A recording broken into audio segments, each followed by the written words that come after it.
વહેતી જિંદગીનો પ્રવાહ ક્યારેય એવા બિંદુ પાસે આવીને થંભી જતો હોય છે કે જે જોઈને એવું લાગે છે કે જાણે અહીં ડેડ એન્ડ આવી ગયો.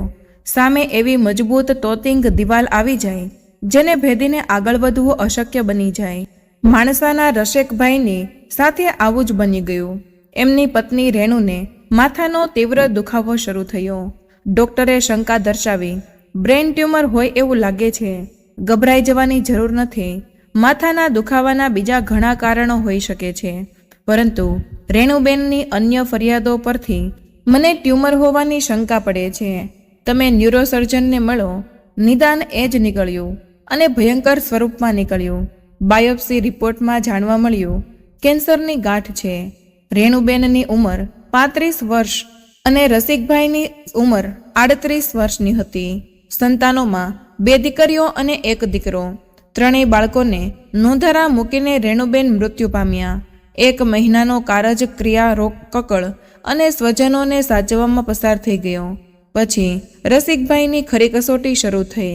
ત્રણેય સંતાનો એ ઉંમરના હતા જ્યારે તેમને બાપ કરતાં પણ માતાની હાજરીની સતત જરૂર હોય છે. સવારે એમને જગાડવાથી શરૂ થતી દિનચર્યા મોડી રાત્રે વાર્તા સાંભળવાની પીઠ થપથપાવીને સુવડાવવા દેવા સુધીની ચાલતી હતી. આ પ્રવાસમાં અસંખ્ય પડાવો આવતા અને જતા હોય છે. આ પ્રત્યેક ઘટના એવી હોય છે જ્યાં બાળકોને મા અને માત્ર મા જ જોઈએ. સ્વયં ઈશ્વર પણ માનું સ્થાન ન લઈ શકે. રસિકભાઈની માતા પિતા, ભાઈઓ બહેનો, નાતીલાઓ અને પાડોશીઓ સુદ્ધા એક જ સલાહ આપી રહ્યા હતા, બીજું લગ્ન કરી લો. તમે પણ કંઈ પરવારી નથી ગયા. ખાલી પથારી કાંટા ભોગશે. બાળકોને પણ માની જરૂર છે. ના પાડશો જ નહીં. રસિકભાઈ કરુણ સ્મિત કરીને બોલ્યા, પણ હું ક્યાં ના પાડું છું? તમે કન્યા તો બતાવો. હું બીજા દિવસે પાટલે બેસી જઈશ. ન્યાતમાં સમાચાર ફેલાઈ ગયા. 3 સંતાનોની જવાબદારી લેવા માટે કઈ સ્ત્રી રાજી થાય? માંડ એકાદ રહી ગયેલ કન્યાને જરીતરી મરજી બતાવી, પણ આટલું પૂછી તો લીધું જ. ભવિષ્યમાં મારું બાળક જન્મે ત્યારે જૂની અને નવી પત્નીના બાળકો વચ્ચે ભેદભાવ તો નહીં કરવામાં આવે ને? સવાલ રસિકભાઈના કાન સુધી પહોંચ્યો. રસિકભાઈએ ચોખવટમાં શરત મૂકી, ના, એવો ભેદભાવ રાખવામાં નહીં આવે, કારણ કે નવી પત્નીને હું બાળક થવા જ નહીં દઉં. મારે 3 છે એ બહુ જ છે. 3 બહુ છે. એ સાંભળીને માંડ વહુ બનવા તૈયાર થયેલી કન્યારત્ન પણ ફરી બેઠું. મારે નથી કરવા લગ્ન. હું કંઈ પારકા સંતાનોને મોટા કરવા માટેની નોકરડી છું?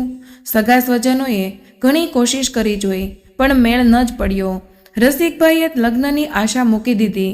સ્ત્રી વગરના ઘરમાં 3 સંતાનોને સાચવવા એમના માટે લોઢાના ચણા બની ગયા. 1 વર્ષ પૂરું થયું ત્યાં સુધીમાં તો એ હાફી ગયા. ધોળા દિવસે નવલખ તારા જોઈ ચૂકેલા રસિકભાઈને લાગ્યું જિંદગીનો પ્રવાસ ડેડ એન્ડ પાસે આવીને અટકી ગયો છે. ભૂતકાળમાં પાછું ફરી શકાતું નથી. ભવિષ્યમાં જવાનો માર્ગ કળાતો નથી અને વર્તમાનમાં જીવી શકાતું નથી. હે વિધાતા, હવે મારું અને મારા બાળકોનું શું થશે? માણસાથી લગભગ 500 કિલોમીટર દૂર આવેલા એક નગરના સુખી પરિવારમાં સાવ નવતર પ્રકારનું નાટક ભજવાઈ રહ્યું હતું. ખાધે પીધે સુખી કુટુંબ, આધેડ માતા પિતા, એકનો એક દીકરો, દીકરાની વહુ. લગ્નના બીજા જ વર્ષે ડૉક્ટરે તપાસીને કહી દીધું હતું, આના શરીરમાં ગર્ભાશય નથી, બાકી બધી રીતે તે સ્ત્રી જ છે. પતિની શરીર સુખ આપી શકશે, પણ બાળક નહીં આપી શકે. આનાથી 4 દાયકા પહેલાંની આ ઘટના. ત્યારે ઘરે ઘરે આ ગીત ગવાતું હતું, ખોળાનો ખૂંદનાર દેજે રન્ના દે. વંશ ચાલુ રાખવા માટે બાળક તો થવું જ જોઈએ, એ પણ દીકરો જ. વહુનું નામ રાજશ્રી. ખૂબ જ ગુણિયાલ અને લાગણીશીલ સ્ત્રી. પતિએ અને સાસુએ ઉપાડો લીધો. બીજી વાર લગ્ન કરાવો, દીકરો તો જોઈએ જ. પોતાને અપરાધી માની બેઠેલી રાજશ્રીએ સંમતિ આપી દીધી. મને વાંધો નથી, હું ઘરનું બધું જ કામકાજ કરીશ અને એક ખૂણામાં પડી રહીશ. સસરો ખૂબ જ ભલો અને દીર્ઘદ્રષ્ટા. તેણે કહ્યું, વહુ બેટા, હું તને આવી સ્થિતિમાં નહીં જોઈ શકું. હું મારા દીકરાનો સ્વભાવ જાણું છું. બીજી પત્ની આવશે એ પછી એ તારી સામે જોશે પણ નહીં, અને તેની કુખેથી દીકરો જન્મ્યા પછી તો તારી દશા નોકરાણીથી પણ ખરાબ થઈ જશે. તો તમે જ કહો કે મારે શું કરવું? હું પિયર ચાલી જાઉં? રાજશ્રીના ગળે ડૂમો ભરાઈ ગયો. બેટા, તારે કંઈ નથી કરવાનું. જે કરવાનું છે તે હવે મારે કરવાનું છે. હું તને વહુ બનાવીને આ ઘરમાં લાવ્યો હતો. હવે તને દીકરી સમજીને આ ઘરમાંથી વિદાય કરીશ. તું ના નહીં પાડતી. હું તને મારી નજર સામે જ હિણપત ભરી જિંદગી જીવતા નથી જોઈ શકતો. તું જે ઘરમાં જઈશ ત્યાં માનપાન સાથે જીવીશ. તારા માટે યોગ્ય પાત્ર પણ હું જ શોધી લાવીશ. તારા પપ્પા સાથે હું વાત કરી લઈશ. સસરાએ માની ન શકાય તેવો રસ્તો કાઢ્યો.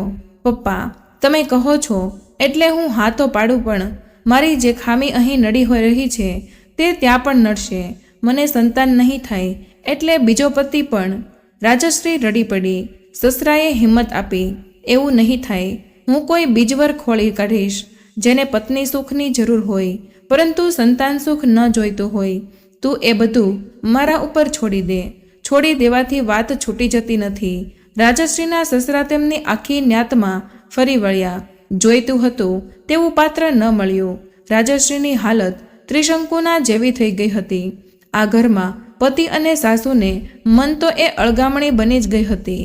એ બંને બીજા લગ્ન માટે ઉતાવળા થઈ રહ્યા હતા. સામા પક્ષે રાજશ્રીને સ્વીકારે તેવો પુરુષ જડતો ન હતો. એવું લાગતું હતું જાણે જિંદગીની સફર ડેડ એન્ડ પાસે આવીને ઊભી રહી ગઈ છે. કહેવાય છે કે કાંટો કાંટાને કાઢે. એક હતાશાને કાઢવા માટે બીજી હતાશા કારગર નીવડતી હશે. એ જે હોય તે, પણ એક દિવસ હવાના તાપરા પર સવાર થઈને સમાચાર રાજશ્રીના સસરા પાસે આવ્યા.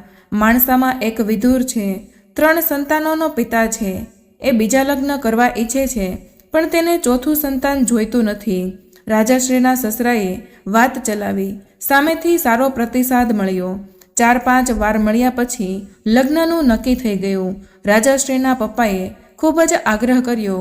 તે મારી દીકરી છે, તેના લગ્નનો માંડવો મારા ઘરના આંગણામાં જ બંધાશે. એ શક્ય નથી વેવાય. માંડવાનું મુહૂર્ત પણ મેં કઢાવી લીધું છે અને બધા માલસામાલનો ઓર્ડર પણ અપાઈ ગયો છે. જગતને જોવા દો કે એક સસરો જ્યારે તેની પુત્રવધૂનો પિતા બને ત્યારે એ શું કરી શકે છે.